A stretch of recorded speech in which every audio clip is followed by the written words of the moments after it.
ಲೈಂಗಿಕ ದೌರ್ಜನ್ಯ ಪ್ರಕರಣಕ್ಕೆ ಸಂಬಂಧಪಟ್ಟಂತೆ ಸಲಿಂಗಕಾಮ ಕೇಸ್ನಲ್ಲಿ ಜೆಡಿಎಸ್ ನಾಯಕ ಸಿಐಡಿ ವಶಕ್ಕೆ ಇರುವಂತದ್ದು 8 ದಿನಗಳ ಕಾಲ ಸಿಐಡಿ ಕಸ್ಟಡಿಗೆ ನೀಡಿದೆ ನ್ಯಾಯಾಲಯ.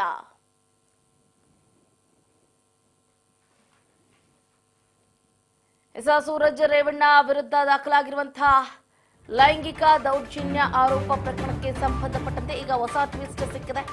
ಅದೇ 8 ದಿನಗಳ ಕಾಲ ಸಿಐಡಿ ಕಸ್ಟಡಿಗೆ ಸೂರಜ್ ರೇವಣ್ಣ.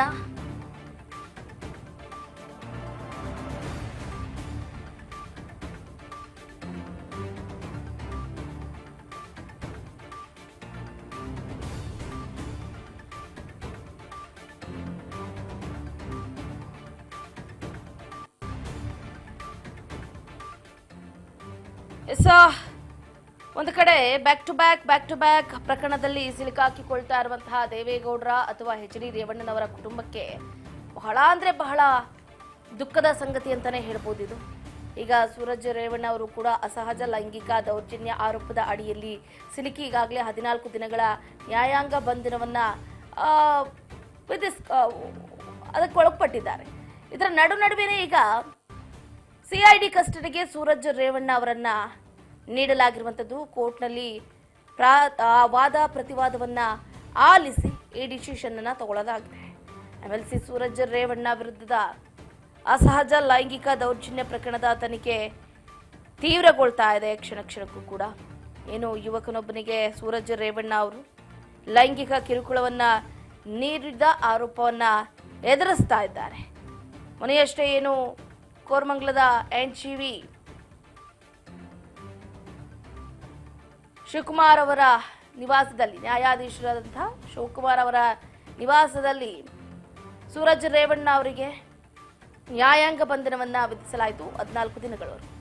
ಅದಾದ ನಂತರ ಸಿಐಡಿ ಕಸ್ಟಡಿಗೆ ತಗೊಳ್ಳಿ ಅಂತಲೂ ಕೂಡ ಹೇಳಿದ್ರು.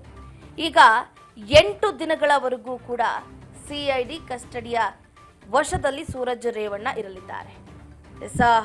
ಈಗಾಗಲೇ ಹೇಳಿದಾಗೆ ನ್ಯಾಯಾಂಗ ಬಂಧನದಲ್ಲಿದ್ದಂತಹ ಸೂರಜ್ ರೇವಣ್ಣ ಅವರನ್ನ 8 ದಿನದ ಮಟ್ಟಿಗೆ ಸಿಐಡಿ ತನ್ನ ಸುಪರ್ದಿಗೆ ತೆಗೆದುಕೊಂಡಿದೆ. ಒಂದೆರಡು ದಿನದಲ್ಲಿ ಸೂರಜ್ರನ್ನ ವೈದ್ಯಕೀಯ ಪರೀಕ್ಷೆಗೆ ಒಳಪಡಿಸ್ತಾರೆ. ಹೊಳೆನರಸೀಪುರಕ್ಕೆ ಕರ್ಕೊಂಡು ಹೋಗಿ ಮಹಜರು ಕೂಡ ನಡೆಸುವಂತಹ ಸಾಧ್ಯತೆಯೂ ಕೂಡ ದಟ್ಟವಾಗಿದೆ. ಈ ಮಧ್ಯೆ ಸೂರಜ್ ವಿರುದ್ಧದ ಅಸಹಜ ಪ್ರಕರಣಕ್ಕೆ ಟ್ವಿಸ್ಟ್ ಸಿಗುವಂತೆ ಕಾಣ್ತಾ ಇದೆ.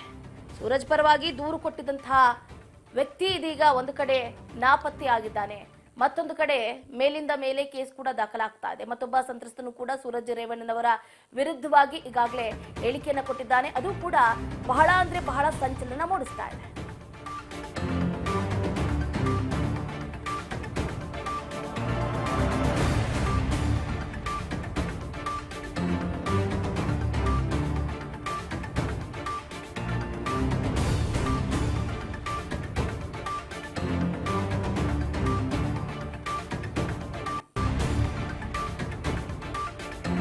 ಈಗಾಗಲೇ ಹೇಳಿದಾಗೆ ನ್ಯಾಯಾಲಯ ಕಸ್ಟಡಿಗೆ ನೀಡಿದ ಬೆನ್ನಲ್ಲೇ ಸಿಐಡಿ ಡ್ರಿಲ್ ಮಾಡುವುದಕ್ಕೆ ಸಕಲ ಸಿದ್ಧತೆಯನ್ನು ಮಾಡಿಕೊಂಡಿದೆ.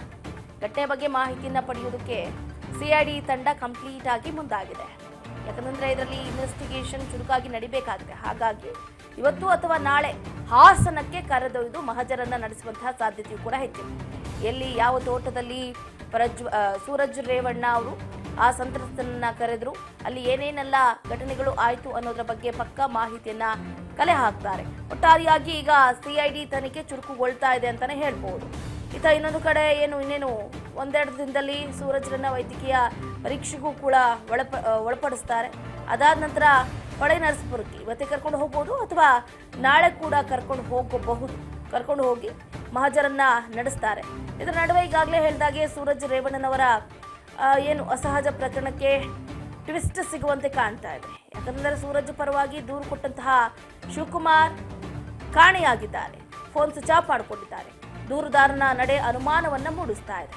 ಸೂರಜ್ ಜೊತೆಯಲ್ಲಿ ನಂಬಿಕಸ್ಥನಾಗಿ ಇದ್ಕೊಂಡೆ ಟ್ರ್ಯಾಪ್ ಮಾಡಿಸಿದ್ರ ಅನ್ನುವಂತಹ ಪ್ರಶ್ನೆಗಳು ಕೂಡ ಈಗ ಮೂಡ್ತಾ ಇರುವಂತದ್ದು. ಈಗಾಗಲೇ ಹಲವು ಆಯಾಮಗಳಲ್ಲಿ ತನಿಖೆಯೂ ಕೂಡ ಚುರುಕುಗೊಳ್ತಾ ಇದೆ. ಮೊನ್ನೆಯಷ್ಟೇ ಏಕಾಏಕಿ ಸೂರಜ್ ರೇವಣ್ಣ ಅವರ ವಿರುದ್ಧವಾಗಿ ಷಡ್ಯಂತ್ರ ನಡೀತಾ ಇದೆ, ಅದಕ್ಕೆ ಸಾಕ್ಷಿಗಳನ್ನ ನೀಡುವುದಕ್ಕೆ ಸ್ಟೇಷನ್ಗೆ ಹೋದಂತಹ ಸಂದರ್ಭದಲ್ಲಿ ಪೊಲೀಸರು ಅಲ್ಲೇ ಲಾಕ್ ಮಾಡಿಕೊಳ್ತಾರೆ ಸೂರಜ್ ರೇವಣ್ಣ ಅವರನ್ನ. ಬರೋಬ್ಬರಿ 22 ಗಂಟೆಗಳವರೆಗೂ ಕೂಡ ಸೂರಜ್ ರೇವಣ್ಣ ಅವರಿಗೆ ತನಿಖೆಯನ್ನು ನಡೆಸ್ತಾರೆ. ಅಲ್ಲೇ ಅವರಿಗೆ ಊಟ ಕೊಟ್ಟು ತನಿಖೆಯನ್ನು ನಡೆಸಿ ತನಿಖೆ ಯಾವಾಗ ಕನ್ಫರ್ಮ್ ಆಗುತ್ತೋ ಅವರನ್ನ ಜಡ್ಜ್ ಮುಂದೆ ನಿಲ್ಲಿಸುವಂತಹ ಕಾರ್ಯ ಕೂಡ ನಡೆಯುತ್ತೆ. ಅದಾದ ನಂತರ 14 ದಿನಗಳ ನ್ಯಾಯಾಂಗ ಬಂಧನವೂ ಕೂಡ ವಿಧಿಸಲಾಗುತ್ತೆ. ಬಟ್ ಏಕಾಏಕಿ ಕಸ್ಟಡಿಗೆ ಕೊಡದೆ ನ್ಯಾಯಾಂಗ ಬಂಧನ ವಿಧಿಸಿರೋದ್ರ ಹಿಂದೆ ನಿಜಕ್ಕೂ ಕೂಡ ದೊಡ್ಡ ದೊಡ್ಡ ದಾಖಲೆಗಳನ್ನ ದೊಡ್ಡ ದೊಡ್ಡ ಎವಿಡೆನ್ಸ್ಗಳನ್ನ ಕಲೆಕ್ಟ್ ಮಾಡಿದ್ದಾರೆ ಅಂತಾನೆ ಹೇಳಬಹುದು. ಯಾಕಂದ್ರೆ ಸೂರಜ್ ರೇವಣ್ಣ ಅವರು ಕೇವಲ ಇದೊಂದೇ ವಿಷಯದಲ್ಲಿ ತಳುಕು ಹಾಕಿಲ್ಲ. ಈ ರೀತಿಯಾದಂತಹ ಪ್ರಕರಣಗಳು ಅವರ ಮೇಲೆ ಹೆಚ್ಚೆಚ್ಚು ಇದೆ ಅನ್ನುವಂತಹ ಸುದ್ದಿಯೂ ಕೂಡ ಹರಿದಾಡ್ತಾ ಇದೆ. ಅದಕ್ಕೆ ಪುಷ್ಟಿ ನೀಡುವಂತೆ ಈ ಹಿಂದೆ ಕೊರೋನಾ ಸಂದರ್ಭದಲ್ಲೂ ಕೂಡ ಒಬ್ಬ ಸಂತ್ರಸ್ತನ ಮೇಲೆ ಇದೇ ರೀತಿ ಲೈಂಗಿಕ ದೌರ್ಜನ್ಯವನ್ನ ಎಸಗಿದ್ರು ಅನ್ನುವಂತಹ ಮಾಹಿತಿಯನ್ನ ಒಂದು ವಿಡಿಯೋವನ್ನ ಸ್ವತಃ ಆ ಸಂತ್ರಸ್ತಾನೆ ಬಿಡುಗಡೆ ಮಾಡಿದ್ದಾನೆ. ಹಾಗಾಗಿ ಎಲ್ಲೋ ಒಂದು ಕಡೆ ಹೆಚ್ಚು ಅನುಮಾನ ಕೂಡ ವ್ಯಕ್ತವಾಗ್ತಾ ಇದೆ. ಈ ರೀತಿಯಾದಂತಹ ಪರಿಸ್ಥಿತಿಯನ್ನ ಇನ್ನು ಯಾವ್ಯಾವ ಸಂತ್ರಸ್ತರು ಅನುಭವಿಸ್ತಾ ಇದ್ದೀರೋ ದಯವಿಟ್ಟು ಬಂದು ಕಂಪ್ಲೇಂಟ್ ಅನ್ನ ಕೊಡಬಹುದು. ನಿಮ್ಮ ಹೆಸರುಗಳನ್ನ ನಾವೆಲ್ಲೂ ಕೂಡ ಪ್ರಸ್ತಾಪ ಮಾಡುವುದಿಲ್ಲ.